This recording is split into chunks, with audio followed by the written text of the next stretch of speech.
Halo, Assalamualaikum warahmatullahi wabarakatuh. Jumpa lagi dengan Ibu Eni, masih di bab yang sama tentang perpangkatan dan bentuk akar. Kali ini pada video ketiga, kita akan membahas tentang bentuk akar. Apa saja yang akan kita bahas? Yang pertama, definisi bentuk akar. Yang kedua, menyederhanakan bentuk akar. Dan yang ketiga, notasi ilmiah. Oke, langsung aja ke definisi bentuk akar. Bentuk akar dapat dikatakan kebalikan dari perpangkatan. Maksudnya kebalikan gimana? Nih, kita lihat kalau ada bentuk akar seperti yang Ibu tunjuk ini di gambar. Akar N dari A sama dengan B, sama artinya dengan B pangkat N sama dengan A. Kita langsung lihat contohnya. 4 kali 4 kali 4 sama dengan 4 pangkat 3 sama dengan 64. Nah, bentuk perpangkatan 4 pangkat 3 sama dengan 64 ini bisa kita ubah ke dalam bentuk akar. Caranya gimana? Nah, pangkatnya itu kita letakkan di luar akar, dan hasilnya yang 64 ini kita letakkan di dalam akar, dan bilangan pokoknya yang 4 ini kita letakkan sebagai hasil dari akar. Jadi ini dibaca akar 3 dari 64 sama dengan 4. Jadi gitu ya cara mengubah bentuk akar ke dalam perpangkatan. Kemudian next, ini ada dua macam bentuk akar, seperti bentuk yang atas dan bentuk yang bawah ini. Cara bacanya, untuk yang bentuk pertama ini dibaca akar pangkat 2 dari A. Dikatakan akar pangkat 2 tapi kok duanya nggak ada. Nah, untuk akar pangkat 2, angka 2 memang tidak perlu ditulis. Jadi cukup kalian ketahui bahwa yang bentuk akarnya seperti itu pasti akar pangkat 2. Kemudian bentuk yang bawah, itu dibaca akar pangkat N dari A. Bisa ya bacanya, jadi kalian bacanya dari pangkat akarnya dulu, baru ke dalam bilangan yang di dalam akarnya. Nah, selain definisi dari bentuk akar itu adalah kebalikan dari perpangkatan, dia punya definisi lain yang lain.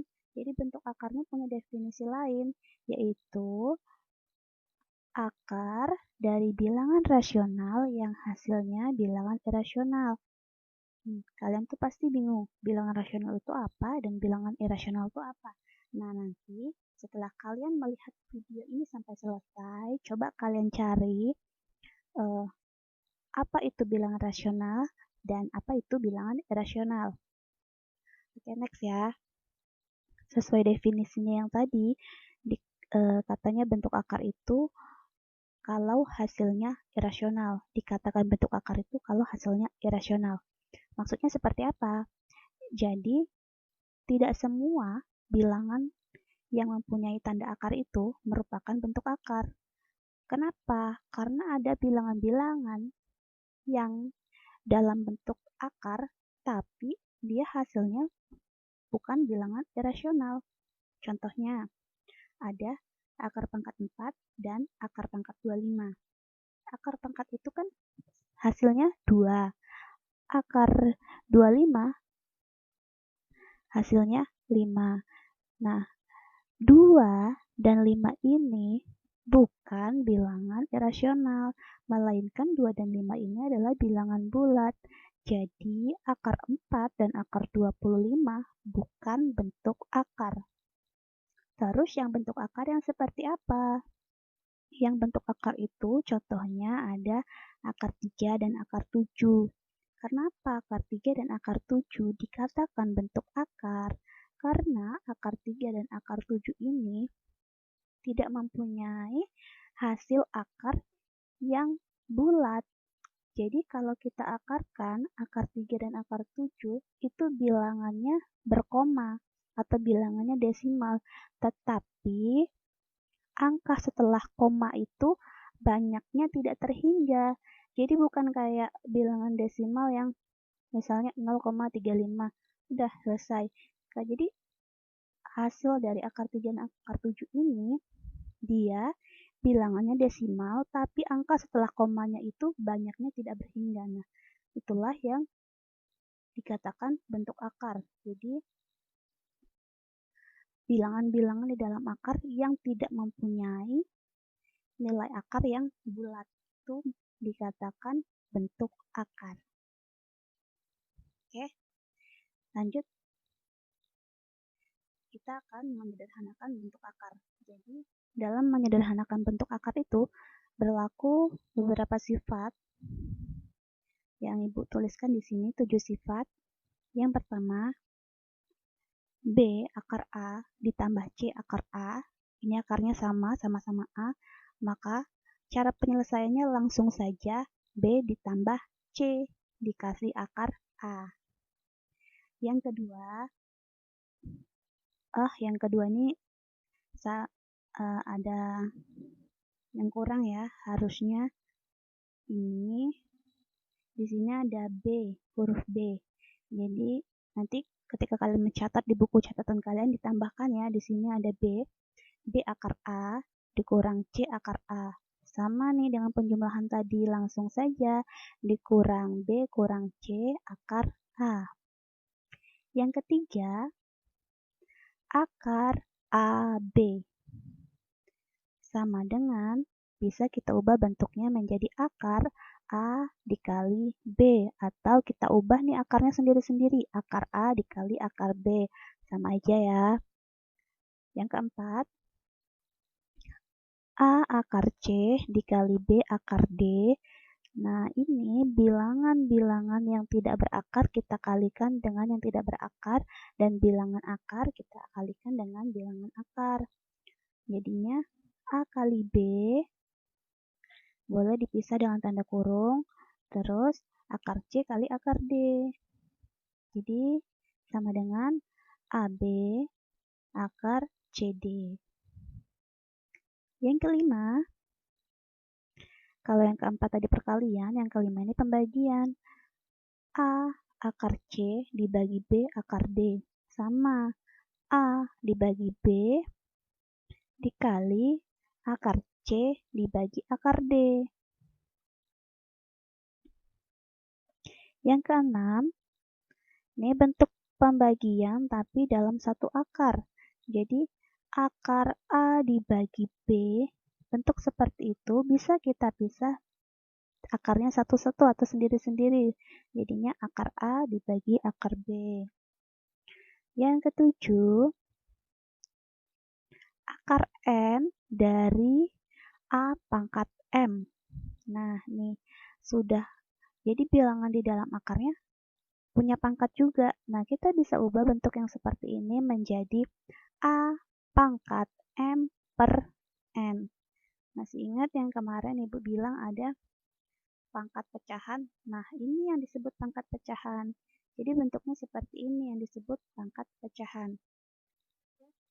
Kita lihat langsung contohnya saja, biar nggak bingung. Sederhanakan bentuk akar berikut. Akar dari 48. Nah, akar dari 48. 48 ini kan nggak punya akar yang pas ya, akar yang bulat kan nggak ada nih. Jadi kita harus ubah dulu ke dalam bentuk sifat yang mana tadi? Sifat nomor 3 ini. Kita ubah ke dalam bentuk perkaliannya. Berapa kali berapa yang hasilnya 48? Nah, ini Ibu temukan 16 kali 3. 16 kali 3 kan 48 nih. Kita ubah sendiri-sendiri. Jadi akar 16 dikali akar 3.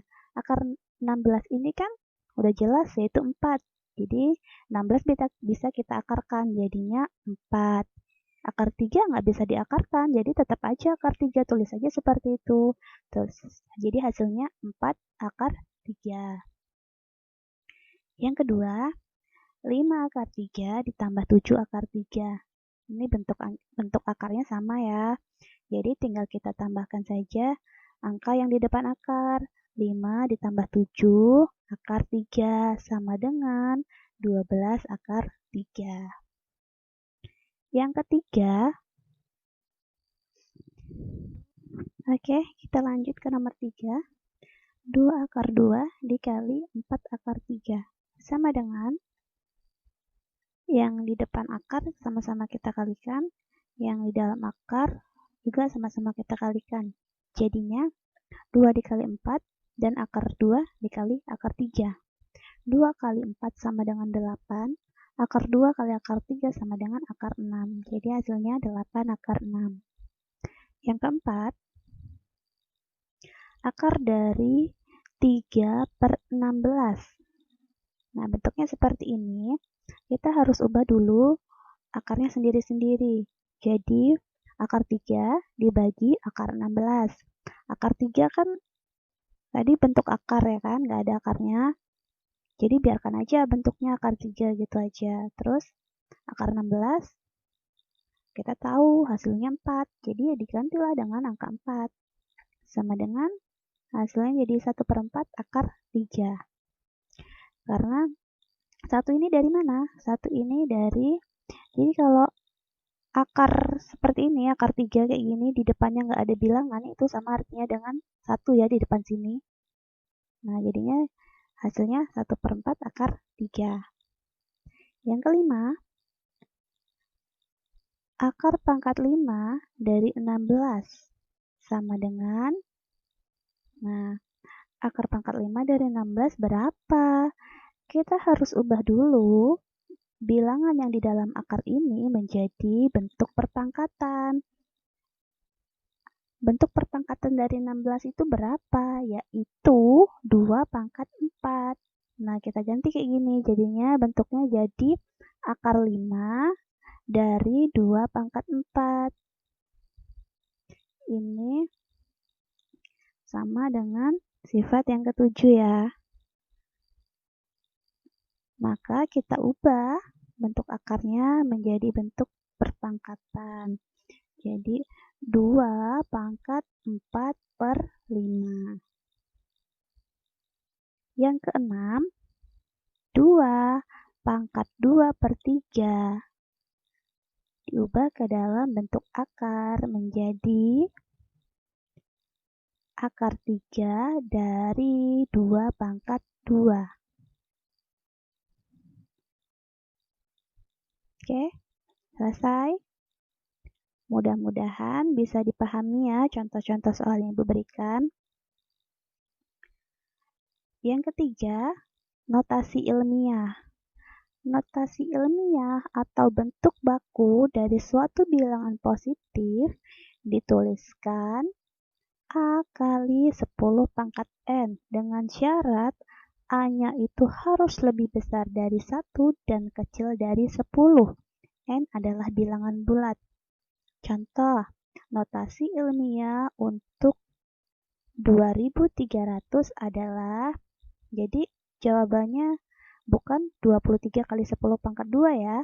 Kenapa bukan 23 kali 10 pangkat 2? Ingat nih syaratnya. A-nya harus lebih besar dari 1 dan kecil dari 10.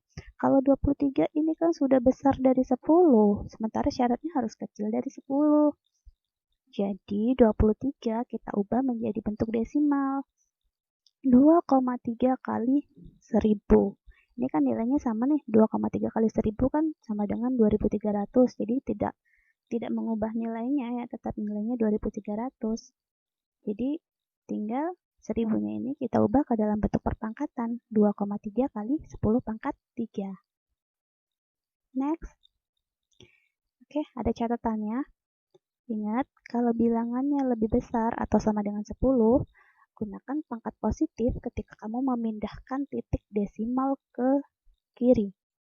Contoh, 8.500.000. Kita ubah ke dalam bentuk notasi ilmiahnya gimana? Bukan 85 ya, tapi harus 8,5. Ingat, harus kecil dari 10. Dalam memindahkan titiknya, titik desimal ke kiri, harus gunakan pangkat positif. Jadi dari belakang pindahkan 1 kan di sini, 1, 2, 3, 4, 5, 6. Nah, 6 berarti kalau 6 dikali 1000 atau Bisa juga langsung menjadi 10 pangkat 6. Jadi 8,5 kali 10 pangkat 6. Terus catatan lagi, kalau bilangannya antara 0 dan 1, gunakan pangkat negatif ketika kamu memindahkan titik desimal ke kanan. Jadi kalau bilangannya cuma di antara 0 dan 1, kita harus gunakan pangkat negatif. Contohnya 0,00000085. Gimana nih bentuk notasi ilmiahnya? Kita mau ambil sampai batas 8,5 ya. Jadi komanya ini kita pindahkan sampai ke 8,5. Kita hitung dulu. 1, 2, 3, 4, 5, 6. Nah, komanya berpindah sebanyak 6 kali. Artinya kalau pangkatnya ini kan tadi harus pakai pangkat negatif. Berarti langsung aja menjadi 8,5 kali 10 pangkat negatif 6. Karena tadi komanya berpindahnya 6 kali. Gimana? Pada pelajaran kali ini, mudah-mudahan penjelasan singkat Ibu ini bisa kalian pahami dengan baik. Kalau kalian masih kurang paham, bisa buka buku paket yang sudah dipinjamkan ya. Oke, Ibu akhiri dulu pertemuan kita sampai di sini. Assalamualaikum warahmatullahi wabarakatuh.